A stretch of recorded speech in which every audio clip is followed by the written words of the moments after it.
And you've got to stop the groom from going insane. You can't have him going crazy and thinking, last minute I need to back out this wedding. Oh my God, I don't want to get married. I made a big mistake. I should never have proposed. No, you don't want none of that.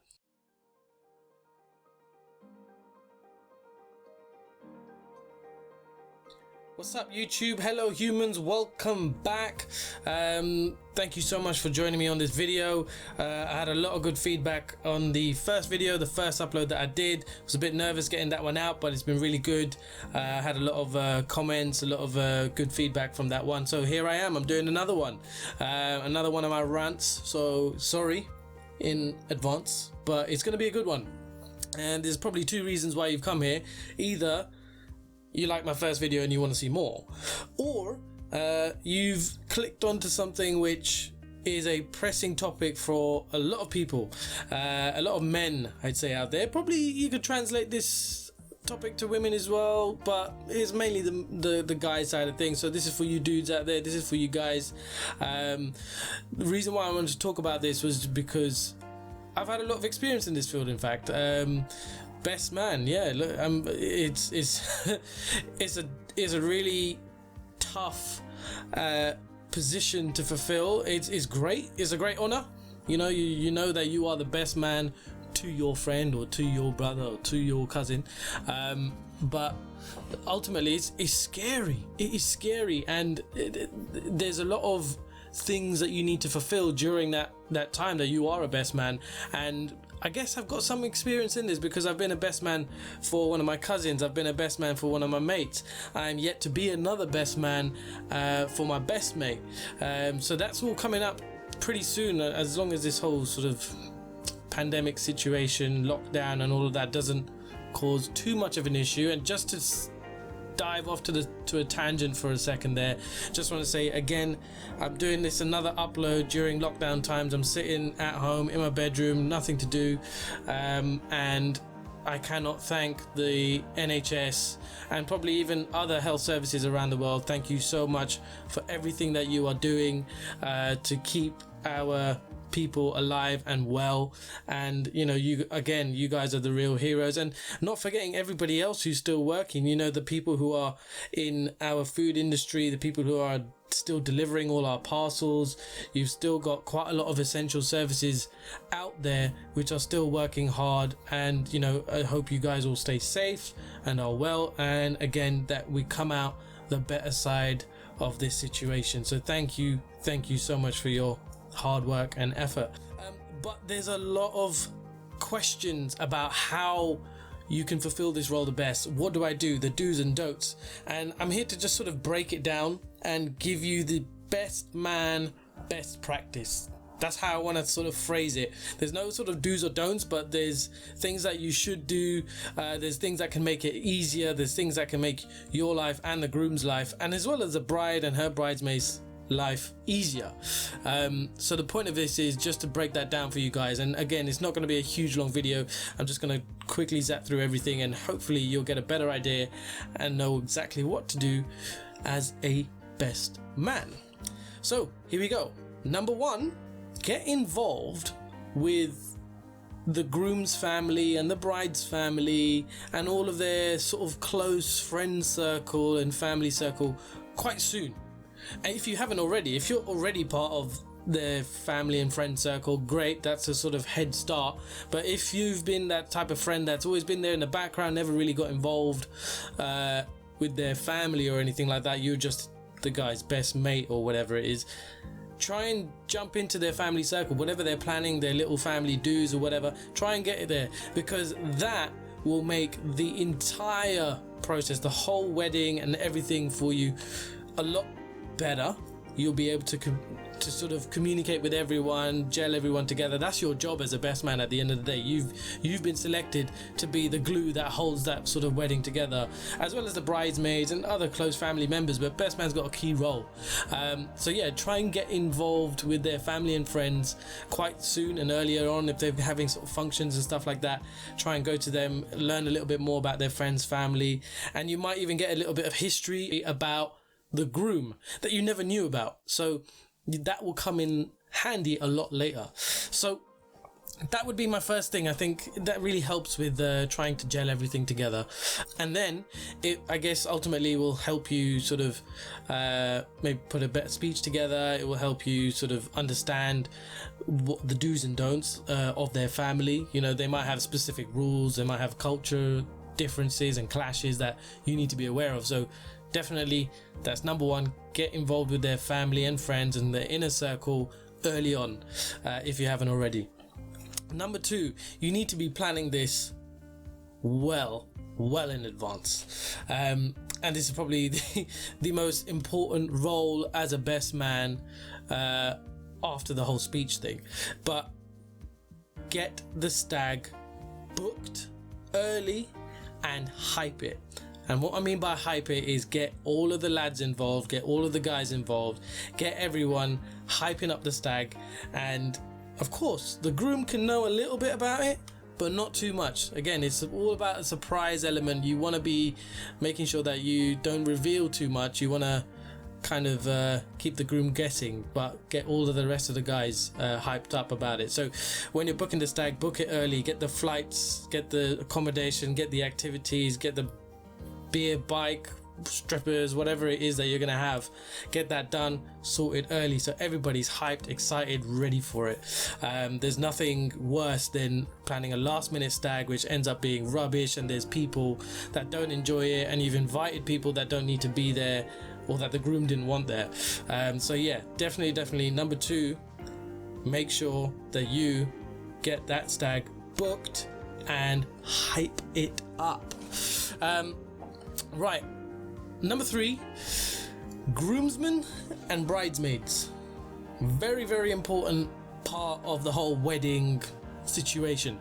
And why I say that, why I bring these people up, is because you guys as a unit, as a team, are going to be keeping the outer circle of friends and family involved. You're going to be creating the theatrics of the wedding. You're going to be sort of holding together the social element of it, the entertaining element of it. And you guys as a unit need to work well together. You guys need to be friends. So spend time together. Make sure that if you, again, like in the first point, if they're having functions, activities, things to do, everybody get involved. You want to be, if you are the best man, you've got to be the center of attention of that little group.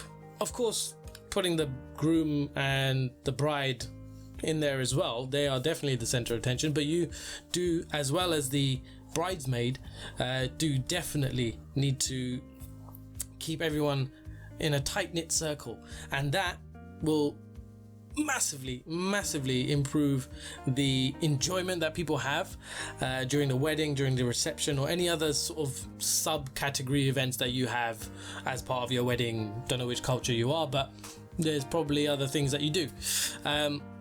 So yeah, that's number three, groomsmen and bridesmaids, tight-knit circle, keep it hyped, keep it happening. If there's anything else on top of that, I would say number four, the bride and the maid of honor. They are really important because you've got to know them well. You've got to know the bride really well, because that will matter in your speech very much. You got to include the bride into your speech somehow, and if you don't know her well, you won't know what to talk about. And that's where the maid of honor comes in, because she's going to tell you everything that you need to know. Not everything, but everything you need to know to understand them well as a couple, if you don't already, but also understand her and the bride herself, and know what jokes to avoid, what things not to do, what things to do, because brides can be very not picky, but they like to have select preferences during their wedding. They've dreamed this up their whole life. You got to remember that. So the groom is not the center of it, the best man's not the center of it, although he'll be doing a big speech. The maid of honor sometimes does a speech too, and it's definitely the bride. So she wants everything as she wants it. You've got to make sure that you do everything you can to learn about her and exactly what she would want. Number five, I would say, you are the sane brain for the groom. And what I mean by sane brain, there's insane and you've got to stop the groom from going insane. You can't have him going crazy and thinking, last minute I need to back out this wedding. Oh my god, I don't want to get married. I made a big mistake. I should never have proposed. No, you don't want none of that. So you've got to control that, and that's your job as a best man, to keep him from having or getting cold feet. And same with the bridesmaid, or should I say maid of honor. That's your job. So you've got to be the sane brain. You've got to be the voice of reason that he is doing the right thing, as long as you believe he is. You know, if she's a nutcase and she's just there for his money, or she's there for other reasons than love, then you also need to be the sane brain telling him, bro, I don't think you should be getting married. So yeah, sane brain, number 5, that is you. Finally, what you've all been waiting for, number 6, the speech. The big speech. Now that's probably done at the wedding reception. I don't know when you guys do it, but every culture has their own way of doing it.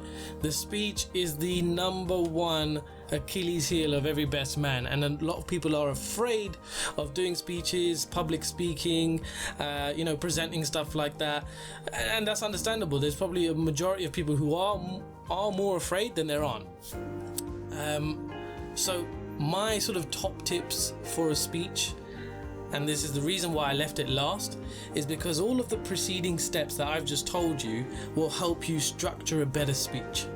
Now, knowing their family, knowing the bride, knowing the bridesmaids, knowing their history, knowing their family circle, knowing their friend circle will all help for you to structure a good speech. Now, a good speech should be anywhere between 5 to 10, maybe a little bit longer, 11, 12 minutes, but nothing longer than that. You're gonna bore people out if you're there for 15, 20 minutes talking and talking and talking. Now, sometimes people have co-best men, there might be 2, and in that case, yeah, you probably could do a longer speech because there's 2 people delivering a speech. It kind of makes it a little bit more entertaining, 2 personalities and all that, but try and keep it not too long. In your speech, crack a joke. Crack many jokes, as many as you can. You've got to be funny, and if you're not a funny character, don't worry. There are ways that you can tell a joke that's so dead and it will be funny, and it's all about how you deliver that damn joke. It's all about your tone of voice. So do not be nervous. Everybody is there with their eyes on you, expecting this world of a speech. But if you just be yourself, calm down, tell the joke, tell the story, show some pictures, show a presentation, whatever it may be, but do it calmly and just be yourself. When you're writing the speech, write it so that you can read it naturally. The biggest mistake that people make when they're writing a speech is that they're writing it as if it's going to be read by somebody else, and that's not what you want. You want something that you're gonna read and think, this is easy to read, this is me in my natural tone. So literally brain vomit onto a paper or piece of paper, and that will be your speech. Do not spill any sensitive beans on this speech. You do not want to be letting out secrets. You do not want to be telling inappropriate jokes that all the elderly members of the family are going to be like, what the actual fuck. But yeah, that is really, really important. Do not do that, because I've seen so many wedding speeches where somebody has told a joke and they've spilled the beans and everyone's like, oh, and it just gets really tense after, or they just tell a really inappropriate joke and nobody laughs because they know that the elderly are going to be offended, so they think, haha, I should not laugh at that, I'm just gonna giggle under my breath. So yeah, that is a big no-no. But in terms of the speech, you do want to start off with introducing yourself, throw a joke in there, then you want to go into talking about the groom and just insult him if you can, and then praise him if you can. You know, that whole take him low, bring him high, or bring him low, take him high. I don't know which way round it is, but yeah. And then with the bride, you want to in some way ask her if she is sure that she wants to be marrying this person after everything you've said about him. You know, question her decision. Everybody likes that little bit of a joke there. You want to be telling her that although you're getting married, it's like okay, like, you know, you wish them the best, and like you wish that they have a good life together, and that she looks wonderful today and this is her day. And then finally you want to finish off with just praising the family. Like, you've brought this family together, it's been a wonderful occasion, and these families have brought such light to the event, and you wish them all the best as one big happy family. You know, so there's pros and cons of like going through a speech, but ultimately if you follow these like simple steps, you'll be fine. And then finish off with a toast, a nice sort of raise a glass, everybody, thank you so much to the bride and groom. Simple. Pulled on my cord there. But yeah, so finally a rule book that you should follow, but it's just the best way I found of trying to be really good as a best man, and trying to make that process as easy and smooth as it possibly could be. You know, a lot of people are scared when they become a best man. When they're asked to be a best man, they think, ooh, best man, I gotta do a speech, I don't want to do a speech. But it's okay. So relax, enjoy it. It's going to be a great occasion, and ultimately have fun. You know, there's so many lovely wedding occasion events and stuff that you've got to be part of, and just embrace it. You know, it's a great event, and you're there. Remember, you are there for the groom. It's not you, so don't get too scared about it. You are there for the groom. But yeah, that's it. That is my best man best practice. I hope you guys at least take something away from that. It's a decent list of things to do and not do, but you know, if you have any suggestions, I'm sure you will, just put it in the comments below. And of course, you know, if you like these videos and you want to see more, you want to see me do a different topic, a bit of a deep dive into something else, I'm more than happy to. I've got all the time on my hands right now, so why not? But yeah, so thank you so much for watching this video. Like, comment, share, subscribe, do whatever you can, hype this up, you know, be my best man, hype it if you can.